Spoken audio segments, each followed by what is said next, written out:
ਦਿੱਤਾ। ਇਲੀਗਲ ਤੁਸੀਂ ਕਿੱਦਾਂ ਕਹੀ ਜਾਂਦੇ? ਇਲੀਗਲ ਦਾ ਤਾਂ ਮਤਲਬ ਉਹਦੇ ਕੋਲ ਕੁਛ ਨਹੀਂ ਹਨਾ ਭਾਜੀ। ਇਹੋ ਹੀ ਗੱਲ ਜਿਹੜੀ ਆ, ਇਹੋ ਹੀ ਗੱਲ ਉਹਨਾਂ ਦੇ ਨਾਲ ਜਿਹੜੀ ਆਫ ਕੈਮਰਾ ਹੋਈ ਆ, ਜਦੋਂ ਮੈਂ ਜਿਹੜੀਆਂ ਗੱਲਾਂ ਦੱਸ ਰਿਹਾ ਹੈਗਾ, ਇਹ ਸਿਰਫ ਇੱਕ ਉਹ ਮੌਕਾ ਆ ਜਦੋਂ ਪਬਲਿਕ ਕਮੈਂਟ ਦੇ ਵਿੱਚ ਤੁਹਾਨੂੰ ਸਿਰਫ ਤੇ ਸਿਰਫ 2 ਮਿੰਟ ਦਾ ਜਾਂ 3 ਮਿੰਟ ਦਾ ਟਾਈਮ ਮਿਲਦਾ ਹੈਗਾ ਗੱਲ ਕਰਨ ਦਾ। ਜਿਹੜੀਆਂ ਬਿਹਾਈਂਡ ਦਾ ਸੀਨ ਗੱਲਾਂ ਹੋਈਆਂ, ਉਹਦੇ ਵਿੱਚ ਇਹੋ ਹੀ ਗੱਲਾਂ ਕੀਤੀਆਂ ਗਈਆਂ ਕਿ ਤੁਹਾਡੇ ਕੋਲੋਂ ਹੀ ਜਿਹੜਾ ਆ ਵਰਕ ਪਰਮਿਟ, ਤੁਹਾਡੀ ਗਵਰਨਮੈਂਟ ਨੇ ਵਰਕ ਪਰਮਿਟ ਦਿੱਤਾ, ਤੁਹਾਡੀ ਗਵਰਨਮੈਂਟ ਨੇ CDL ਦਿੱਤਾ। ਕੋਈ CDL ਕਨਵੀਨੀਅੰਸ ਸਟੋਰ ਤੋਂ ਤਾਂ ਲਿਆ ਨਹੀਂ ਕਿਸੇ ਨੇ, ਠੀਕ ਹੈ ਨਾ। ਤੁਸੀਂ ਕਿਉਂ ਉਹਨਾਂ ਨੂੰ ਵਰਕ ਪਰਮਿਟ ਦਿੱਤਾ? ਕਿਉਂ ਤੁਸੀਂ ਉਹਨਾਂ ਨੂੰ ਪਹਿਲਾਂ ਜਿਹੜਾ ਗ੍ਰੀਨ ਆਪਣਾ ਜਿਹੜਾ CDL ਸਾਰਾ ਕੁਝ ਦਿੱਤਾ? ਤੇ ਇੱਥੇ ਇਹ ਵੀ ਗੱਲ ਕੀਤੀ ਗਈ ਕਿ ਤੁਸੀਂ ਅੱਜ ਇੱਕ ਡਰਾਈਵਰ ਨੂੰ ਪੈਨਲਾਈਜ਼ ਕਰ ਰਹੇ ਆ, ਪਰ ਤੁਸੀਂ ਜਿਨ੍ਹਾਂ ਨੇ ਦਿੱਤਾ ਉਹਨਾਂ ਨੂੰ ਪੈਨਲਾਈਜ਼ ਕਿੱਥੋਂ ਕਰ ਰਹੇ ਆ? ਕੌਣ ਬੰਦਾ ਜਿਹੜਾ ਉਹਦੇ ਵਿੱਚ ਆ ਰਿਹਾ ਹੈਗਾ, ਜਿਹਨੇ ਇਹ ਗਲਤੀਆਂ ਕੀਤੀਆਂ ਹੈਗੀਆਂ, ਜਾਂ ਜਿਹੜਾ ਇਹਦੇ ਲਈ ਰਿਸਪੌਂਸਿਬਲ ਹੈਗਾ, ਠੀਕ ਹੈ ਨਾ। ਸੋ ਇਹ ਚੀਜ਼ਾਂ ਜਿਹੜੀਆਂ ਹੈਗੀਆਂ, ਇਹ ਮਤਲਬ ਹੈਰਾਨੀ ਆ ਯਾਰ, ਮਤਲਬ ਕਿ ਹੱਦ ਹੋ ਜਾਂਦੀ ਹੈ। ਕਈ ਵਾਰੀ ਮੈਂ ਕਈ ਗੱਲਾਂ ਸੋਚਦਾ ਹੁੰਦਾ ਕਈ ਵਾਰੀ ਕਿ ਡਿਫੈਂਡ ਕਰਨ ਨੂੰ ਖੁਦ ਕੁਛ ਕਰ ਨਹੀਂ ਸਕਦਾ ਬੰਦਾ, ਲੇਕਿਨ ਜੇ ਕੋਈ ਕਰਦਾ ਹੈ ਤਾਂ ਉਹਦੇ ਨਾਲ ਏਦਾਂ ਦੀਆਂ ਗੱਲਾਂ ਕਰਨੀਆਂ ਜਿਹੜੀਆਂ ਸ਼ਰਮ ਆਉਂਦੀ ਹੈ ਸਾਰੀ। ਪਹਿਲੀ ਗੱਲ ਤਾਂ ਇਹ ਆ ਵੀ ਜਿੰਨੇ ਆਪਾਂ ਕਹਿੰਦੇ ਜੀ ਕੈਲੀਫੋਰਨੀਆ 'ਚ 30-40-50% ਤੱਕ ਵੀ ਪੰਜਾਬੀ ਟਰੱਕਿੰਗ ਇੰਡਸਟਰੀ ਨੇ ਹੋਲਡ ਕਰ ਲਿਆ। ਅਮਰੀਕਾ 'ਚ ਬਹੁਤ ਵੱਡਾ ਹੋਲਡ ਆ। ਉੱਥੇ ਤਾਂ ਘੱਟੋ ਘੱਟ 500-700 ਬੰਦਾ ਹੋਣਾ ਚਾਹੀਦਾ ਸੀ। ਅਗਲਿਆਂ ਨੂੰ ਪਤਾ ਤਾਂ ਲੱਗਦਾ ਨਾ ਵੀ ਦੇਖੋ ਆਹ ਕਮਿਊਨਿਟੀ ਦੇ ਐਡੇ ਜ਼ਿਆਦਾ ਲੋਕ ਆਏ ਹੋਏ ਹੈਗੇ ਆ, ਸੋ ਸਾਰੇ ਹੇਟਰ ਉੱਥੇ ਆ। ਤੇ ਬਾਕੀ ਦੂਜੀ ਗੱਲ ਇਹ ਆ ਵੀ ਜਿਹੜੇ ਕਹਿ ਰਹੇ ਆ ਵੀ ਇਹ ਨੌਨ ਡੋਮਿਸਾਈਲਡ CDL, ਕਈ ਖੁਸ਼ ਵੀ ਆ ਵੀ ਹਾਂ ਬੰਦ ਹੋ ਗਿਆ, ਵਧੀਆ ਹੋਇਆ।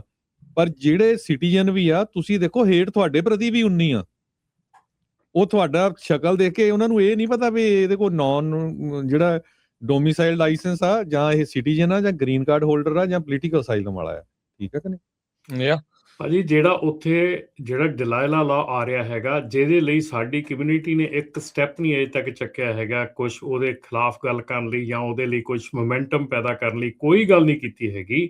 ਉਹ ਡਿਲਾਇਲਾ ਲਾ ਦੇ ਵਿੱਚ ਇਹ ਪ੍ਰੋਵੀਜ਼ਨ ਆ ਕਿ ਇਸ ਮੌਕੇ ਜਿਹੜਾ ਆ, ਜਦੋਂ ਡਿਲਾਇਲਾ ਲਾ ਪਾਸ ਹੋ ਕੇ ਆ ਜਾਂਦਾ ਆ, ਉਸ ਤੋਂ ਬਾਅਦ ਦੇ ਵਿੱਚ ਸਾਰੇ ਅਮਰੀਕਾ ਦੇ ਡਰਾਈਵਰ, ਡਜ਼ਨ ਮੈਟਰ ਤੁਸੀਂ ਸਿਟੀਜ਼ਨ ਆ, ਡਜ਼ਨ ਮੈਟਰ ਤੁਸੀਂ ਇੱਥੇ ਦੇ ਰਹਿਣ ਵਾਲੇ ਆ, ਗੋਰੇ ਆ, ਕਾਲੇ, ਮੈਕਸੀਕਨ, ਜੋ ਵੀ ਆ, ਐਵਰੀਵਨ, ਆਲਮੋਸਟ 4 ਮਿਲੀਅਨ ਡਰਾਈਵਰਸ ਜਿਹੜੇ ਆ ਵਿਦਿਨ 6 ਮੰਥਸ ਲਾ ਪਾਸ ਹੋਣ ਤੋਂ ਬਾਅਦ, ਲਾਗੂ ਹੋਣ ਤੋਂ ਬਾਅਦ 6 ਮਹੀਨੇ ਦੇ ਵਿੱਚ ਹਰ ਇੱਕ ਨੂੰ ਰੀਸਰਟੀਫਿਕੇਸ਼ਨ ਕਰਨੀ ਪੈਣੀ ਆ DMV 'ਚ ਜਾ ਕੇ।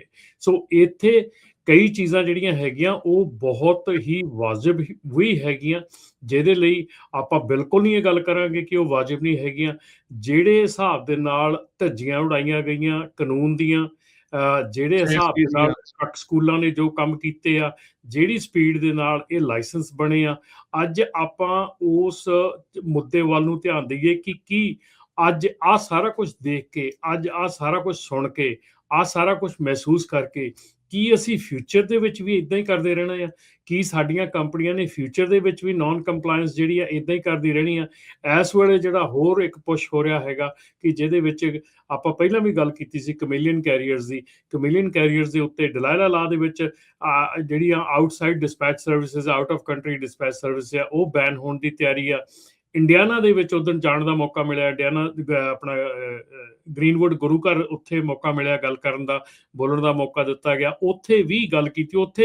ਉੱਥੇ ਵੀ ਮੈਨੂੰ ਹੈਰਾਨੀ ਆਉਂਦੀ ਆ ਕਿ ਇੱਕ ਲੋਕਲ ਪੋਲੀਟੀਸ਼ੀਅਨ ਜਿਹੜਾ ਹੈਗਾ ਆ, ਉਹ ਇਹ ਕਹਿ ਰਿਹਾ ਹੈਗਾ ਕਿ ਮੈਨੂੰ ਤੁਸੀਂ ਵੋਟਾਂ ਪਾ ਕੇ ਜਿਤਾਓ, ਮੈਂ ਤੁਹਾਡੇ ਸਾਰੇ ਕਾਨੂੰਨ ਮਾਫ ਕਰਾ ਦੂੰਗਾ, ਇਹ ਖਤਮ ਕਰਾ ਦੂੰਗਾ। ਮਤਲਬ ਕਿੱਦਾਂ ਦੀਆਂ ਚੀਜ਼ਾਂ ਜਿਹੜੀਆਂ ਆ ਉੱਥੇ ਕੀਤੀਆਂ ਜਾ ਰਹੀਆਂ। ਉੱਥੇ ਵੀ ਮੈਨੂੰ ਲੱਗਦਾ ਕੈਂਸਲ ਕਰਤੇ CDL, ਰਾਈਟ?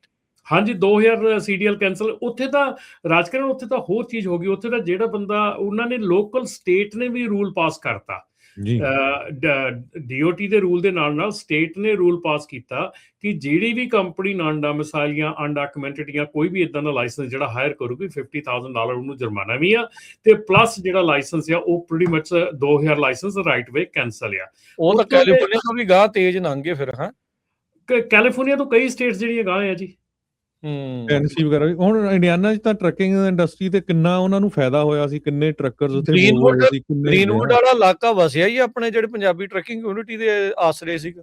ਉਹ ਤਾਂ ਮਤਲਬ ਜਿੰਨਾ ਉਹਦੇ ਵਿੱਚ ਉੱਥੇ ਵਾਧਾ ਹੋਇਆ ਸੀ, ਰੀਅਲ ਏਸਟੇਟ ਦਾ, ਹੋਰ ਬਿਜ਼ਨਸਿਸ, ਕਿੰਨਾ ਕੁਛ ਜਿਹੜਾ ਉੱਥੇ ਉਹ ਐਡ ਹੋਇਆ, ਇਕੋਨਮੀ 'ਚ ਕਿੰਨਾ ਕੁਛ ਉਹਦੇ ਵਿੱਚ ਐਡ ਹੋਇਆ, ਉਹ ਤਾਂ ਪੈਰਾਂ ਹੇਠੋਂ ਜ਼ਮੀਨ ਨਿਕਲ ਗਈ ਫਿਰ ਸਾਰਿਆਂ ਦੇ। ਉੱਥੇ ਪ੍ਰੋਟੈਸਟ ਵਗੈਰਾ ਵੀ ਕੀਤੇ ਸੀਗੇ ਲੋਕਾਂ ਨੇ, ਉਹ ਕਹਿੰਦੇ ਸੀ ਵਫਦ ਵੀ ਮਿਲਿਆ ਆ ਉਹਨਾਂ ਨੂੰ, ਪਰ ਮੈਨੂੰ ਲੱਗਦਾ ਨਹੀਂ ਗਵਰਨਰ ਉੱਥੋਂ ਦੇ ਨੇ ਸੁਣਿਆ ਹੈ ਕਿਸੇ ਨੂੰ, ਫਿਰ ਉਹ ਤਾਂ ਕਰਤਾ ਉਹਨਾਂ ਨੇ ਕੰਮ ਉਹੀ।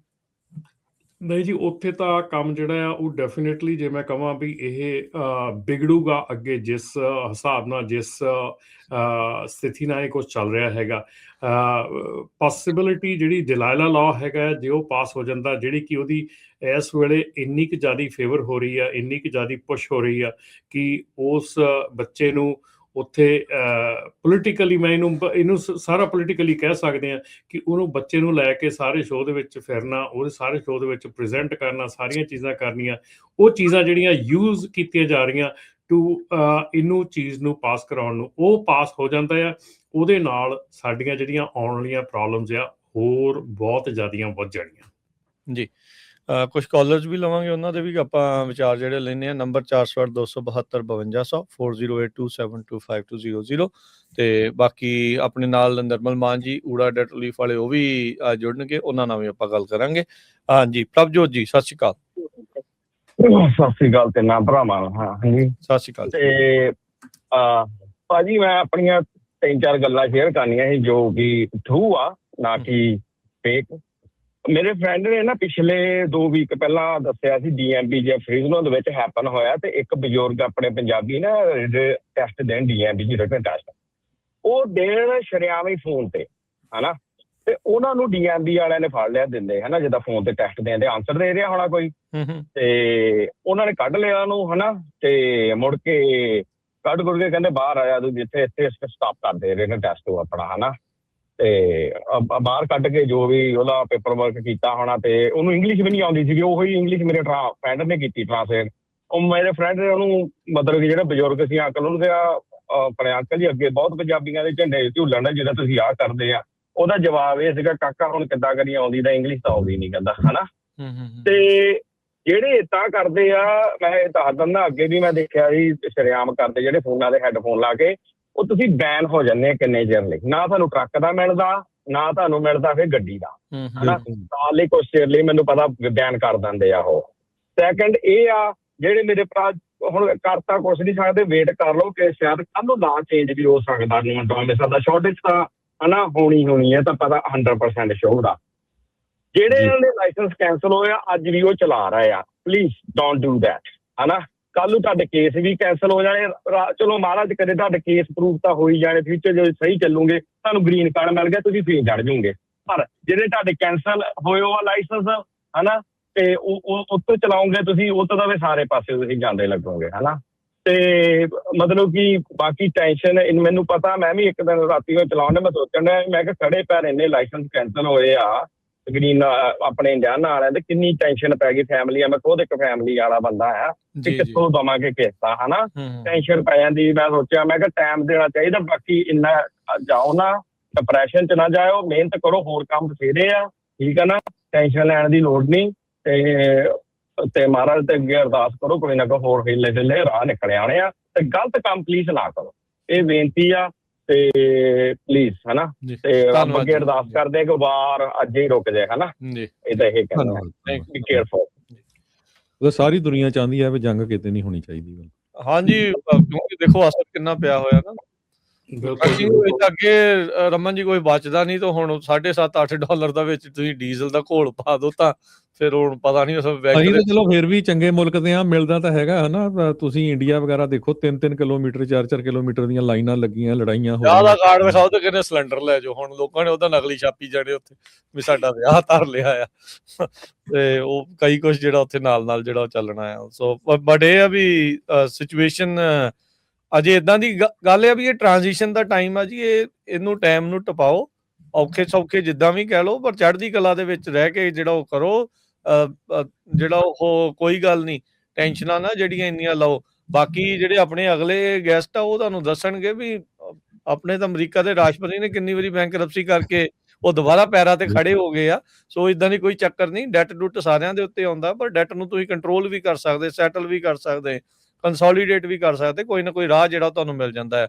ਸੋ ਇਸੇ ਨਾਲ ਮੈਂ ਨਿਰਮਲ ਮਾਨ ਜੀ ਨੂੰ ਜੀ ਆਇਆਂ ਨੂੰ ਆਖਦਾ ਹਾਂ। ਨਿਰਮਲ ਮਾਨ ਜੀ, ਜੀ ਆਇਆਂ ਨੂੰ ਸਵਾਗਤ ਹੈ। ਸਤਿ ਸ਼੍ਰੀ ਅਕਾਲ ਜੀ। ਸਤਿ ਸ਼੍ਰੀ ਅਕਾਲ ਰਾਜਕਰਨ, ਸਤਿ ਸ਼੍ਰੀ ਅਕਾਲ ਹਰਜੋਤ ਭਾਜੀ, ਸਤਿ ਸ਼੍ਰੀ ਅਕਾਲ ਜੀ। ਸਾਰੇ ਤੁਹਾਨੂੰ ਸਤਿ ਸ਼੍ਰੀ ਅਕਾਲ ਜੀ ਮਾਨ ਸਾਹਿਬ, ਸਤਿ ਸ਼੍ਰੀ ਅਕਾਲ ਜੀ। ਸੋ ਨਿਰਮਲ ਮਾਨ ਜੀ, ਹੁਣ ਜਿੱਦਾਂ ਕਾਲਰ ਵੀ ਦੱਸ ਕੇ ਗਏ, ਤੁਸੀਂ ਸੁਣ ਰਹੇ ਸੀਗੇ ਵੀ ਖਾਸ ਕਰਕੇ ਹੁਣ ਜਦੋਂ ਲਾਇਸੈਂਸ ਵਗੈਰਾ ਜਿੱਦਾਂ ਕੈਂਸਲ ਹੋ ਗਏ, ਜੇ ਕੋਈ ਖਾਸ ਕਰਕੇ ਉਹਨਾਂ ਪਰਿਵਾਰਾਂ ਦੇ ਲਈ ਜ਼ਿਆਦਾ ਔਖਾ ਜਿਨ੍ਹਾਂ ਦੇ ਕੋਈ ਇੱਕੋ ਹੀ ਕਮਾਈ ਕਰਨ ਵਾਲਾ ਆ, ਜੇ ਉਹਨਾਂ ਦੀ ਇਹਨਾਂ ਦੇ ਉੱਤੇ ਡਿਪੈਂਡੈਂਸੀ ਜ਼ਿਆਦਾ ਆ, ਵੀ ਉਹ ਫਿਰ ਇਹ ਹੁਣ ਕਰਜ਼ੇ ਤਾਂ ਮਿਟਦੇ ਨਹੀਂ, ਉਹਨਾਂ ਨੇ ਤਾਂ ਮਹੀਨੇ ਦਰ ਮਹੀਨੇ ਹੁਣ 1-2 ਤਰੀਕ ਆ ਗਈ ਆ, ਕਿਸ਼ਤਾਂ ਨੇ ਤਾਂ ਆਪਣੇ ਆਪ ਆਈ ਜਾਣਾ, ਉਹ ਭਰਨੀਆਂ ਹੀ ਪੈਣੀਆਂ ਆ। ਪਰ ਇਹ ਜਿਹੜੇ ਫਿਰ ਕਰਜ਼ੇ ਆ, ਇਹਨਾਂ ਨੂੰ ਕਿੱਦਾਂ ਕੰਟਰੋਲ ਕੀਤਾ ਜਾ ਸਕਦਾ ਇਹ ਟ੍ਰਾਂਜੀਸ਼ਨ ਟਾਈਮ ਦੇ ਦੌਰਾਨ? ਵੈਲ, ਹੁਣ ਕੰਟਰੋਲ ਤੇ ਆਪਣੇ ਆਪ ਹੀ ਕੰਟਰੋਲ ਨੇ, ਪਰ ਜਿਨ੍ਹਾਂ ਦੇ ਨਹੀਂ ਪੇਮੈਂਟ ਹੋ ਰਹੀਆਂ, ਪੁਰਾਣੇ ਨਵੇਂ ਕਰਜ਼ੇ ਤਾਂ ਮਿਲਦੇ ਨਹੀਂ ਪਏ, ਸੋ ਨਵੇਂ ਮਿਲਣੇ ਤਾਂ ਅੱਜ ਕੱਲ੍ਹ ਆਪਣੇ ਆਟੋਮੈਟਿਕਲੀ ਕੰਟਰੋਲ ਨੇ। ਵੱਡਾ ਜਿਹੜਾ ਇਸ਼ੂ ਹੋਰ ਆ ਰਿਹਾ ਇਸ ਟਾਈਮ, ਉਹ ਇਹ ਆ ਰਿਹਾ ਕਿ ਇਸ ਟਾਈਮ ਕਰੰਟ ਸਿਚੁਏਸ਼ਨ ਦੇ ਵਿੱਚ ਕਾਫੀ ਜਿਹੜੇ ਆਪਣੇ ਭਾਈਚਾਰਾ ਹੈ, ਉਹਨਾਂ ਦੇ SBA ਲੋਨ ਜਿਹੜੇ ਨੇ ਉਹ ਵੀ ਡਿਫਾਲਟ ਹੋ ਰਹੇ ਨੇ, ਔਰ SBA ਲੋਨ ਡਿਫਾਲਟ ਹੋਣ ਦੇ ਨਾਲ ਜਿਹੜੀਆਂ ਉਹਨਾਂ ਤੇ ਲੇਟ ਚਾਰਜਸ, ਜਿਹੜੇ ਫਾਈਨੈਂਸ ਚਾਰਜਸ ਜਿਹੜੇ ਐਕਸਟਰਾ ਪੈ ਰਹੇ ਨੇ। ਮੰਨ ਲਓ ਕਿ ਤੁਹਾਡਾ 2 ਲੱਖ ਦਾ ਲੋਨ ਹੈ ਤੇ 2.5 50 70 ਹਜ਼ਾਰ ਡਾਲਰ ਉਹਦੇ ਉੱਤੇ ਹੋਰ ਐਕਸਟਰਾ ਚਾਰਜਸ ਪੈਂਦੇ ਪਏ ਨੇ, ਔਰ ਕਿਉਂਕਿ ਉਹ ਕਲੈਕਸ਼ਨ ਟ੍ਰੈਜਰੀ ਕਰਦੀ ਪਈ ਹੈ, ਔਰ ਉਹਦੇ ਵਿੱਚ ਜ਼ਿਆਦਾ ਬਚਣ ਦੇ ਚਾਂਸਸ ਵੀ ਨਹੀਂ ਹੈਗੇ, ਕਿਉਂਕਿ ਟ੍ਰੈਜਰੀ ਨੇ ਤੁਹਾਡਾ ਜੋ ਵੀ ਨਾਓ ਔਰ ਇਨ ਫਿਊਚਰ ਜਿਹੜੀ ਤੁਸੀਂ ਕਮਾਈ ਕਰੋਗੇ ਉਹਦੇ ਸਾਰੇ ਉੱਤੇ ਉਹ ਆਪਣੀ ਲੀਨ ਪਾ ਸਕਦੇ ਨੇ। ਉਹਦੇ ਚ ਆਪਣੇ ਨਿਰਮਲ ਭਾਜੀ ਮੈਂ ਵੀ ਐਡ ਕਰਦਾ, ਮੈਨੂੰ ਵੀ 1-2 ਕਾਲਾਂ ਆਈਆਂ ਸੀ। ਉਹ ਜੇ ਤੁਸੀਂ 1 ਮਹੀਨਾ ਵੀ ਡਿਫਾਲਟ ਕਰ ਗਏ ਨਾ, ਤੁਸੀਂ ਹੋਰ ਕੋਈ ਲੋਨ ਨਹੀਂ ਲੈ ਸਕਦੇ, ਕਿਉਂਕਿ ਉਹ ਟ੍ਰੈਜਰੀ ਦਾ ਲੋਨ ਹੈਗਾ ਆ। ਤੇ ਮੈਨੂੰ ਬੰਦੇ ਨੇ ਦੱਸਿਆ ਜੀ, ਕਹਿੰਦਾ ਬਹੁਤ ਪ੍ਰੋਬਲਮ ਚ ਰਿਹਾ। ਤੇ ਪਹਿਲੀ ਗੱਲ ਤਾਂ ਇਹ ਆ ਵੀ ਜਦੋਂ ਕਹਿੰਦਾ ਮੈਂ ਜਾਣ ਕੇ ਨਹੀਂ ਪੇਮੈਂਟ ਲੇਟ ਕੀਤੀ ਸੀ, ਬਾਈ ਮਿਸਟੇਕ ਹੋ ਗਈ, ਉੱਥੇ ਰੀਚ ਕਰਨਾ ਹੀ ਇੰਨਾ ਔਖਾ ਹੈ ਉਹਨਾਂ ਦਾ, ਕਿਉਂਕਿ ਸ਼ਾਰਟੇਜ ਬਹੁਤ ਆ। ਕਹਿੰਦਾ ਵੀ ਮੈਨੂੰ ਤਾਂ 3 ਮਹੀਨੇ ਰੀਚ ਕਰਨ ਤੱਕ ਲੱਗੇ ਵੀ ਭਾਈ ਮੇਰਾ ਆ ਏਦਾਂ ਹੋਈ ਹੈਗੀ ਆ। ਡਿਪਾਰਟਮੈਂਟ ਵੀ ਤੇ ਬੰਦੇ ਵੀ ਤਾਂ ਬਹੁਤ ਕੱਢਦੇ ਸੀ ਨਾ ਉਹਨਾਂ ਨੇ, ਉਹ ਪਤਾ ਨਹੀਂ ਐਜੂਕੇਸ਼ਨ ਡਿਪਾਰਟਮੈਂਟ ਨਾਲ ਜੋੜਤਾ ਸੀ ਜਾਂ ਕੁਝ ਆਪਸ ਦੇ ਵਿੱਚ ਕੁਝ ਹੋਇਆ ਸੀ, ਰਲ ਕੱਢ ਉੱਥੇ ਵੀ। ਸੋ SBA ਲੋਨ ਦੀ ਮੇਕ ਸ਼ੋਰ ਕਰੋ ਕਿਸੇ ਦੀ ਪੇਮੈਂਟ ਲੇਟ ਨਾ ਹੋਵੇ, ਉਹ ਤਾਂ ਚਾਹੇ ਜਿੱਦਾਂ ਮਰਜ਼ੀ ਔਖੇ ਸੌਖੇ ਹੋ ਕੇ ਜ਼ਰੂਰ ਦਿਓ। ਇਹ ਤਾਂ ਤੁਸੀਂ ਭਾਜੀ ਗੱਲ ਕੀਤੀ, ਸਾਡੇ ਕੋਲ ਕੇਸ ਆਇਆ ਇੱਥੇ ਲੋਕਲੀ ਲਾਸ ਐਂਜਲਸ 'ਚ।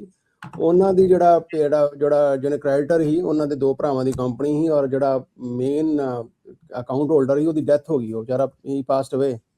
ਉਹ ਇਹ ਗੱਲ ਸੁਣਨ ਨੂੰ ਵੀ ਤਿਆਰ ਨਹੀਂ, ਕਹਿੰਦੇ ਸਾਡੀ ਨਹੀਂ ਗਲਤੀ ਜੇ ਤੁਸੀਂ ਹੁਣ ਸਾਨੂੰ ਜਿਹੜਾ ਬੰਦਾ ਸੀਰੀਅਸਲੀ ਐਗਜ਼ੈਕਟਲੀ ਉਹ ਗੱਲ ਹੀ ਨਹੀਂ ਸੁਣਦਾ। ਜਿੱਦਾਂ ਭਾਜੀ ਹਰਜੋਤ ਭਾਜੀ ਨੇ ਕਿਹਾ ਕਿ ਫੋਨ ਹੀ ਨਹੀਂ ਚੁੱਕਣ ਨੂੰ ਤਿਆਰ ਹੋਈ, ਗੱਲ ਬੰਦਾ ਕਰਨ ਨੂੰ ਤਿਆਰ ਨਹੀਂ। ਉਹਨਾਂ ਨੇ ਆਪਣੀ ਜਿਹੜੀ ਲੇਟ ਚਾਰਜਸ 70-80 ਹਜ਼ਾਰ ਡਾਲਰ ਸਲੈਮ ਇਨ ਕਰਕੇ ਤੇ ਉਹਨਾਂ ਕਿਹਾ ਕਿ ਆਪ ਪੇਮੈਂਟ ਕਰੋ, ਨਹੀਂ ਤੇ ਅਸੀਂ ਆਪਣੀ ਕਲੈਕਸ਼ਨ ਐਫਰਟ ਜਿਹੜੀ ਸ਼ੁਰੂ ਕਰਾਂਗੇ। ਸੋ ਇੰਨੀ ਬੁਰੀ ਹਾਲਤ ਹੈ ਕਿ ਡੈਥ ਜਿਹੜੀ ਆ ਉਹਦੇ ਵਿੱਚ ਵੀ ਉਹ ਵੀ ਐਕਸਕਿਊਜ਼ ਨਹੀਂ ਦਿੰਦੇ ਪਏ।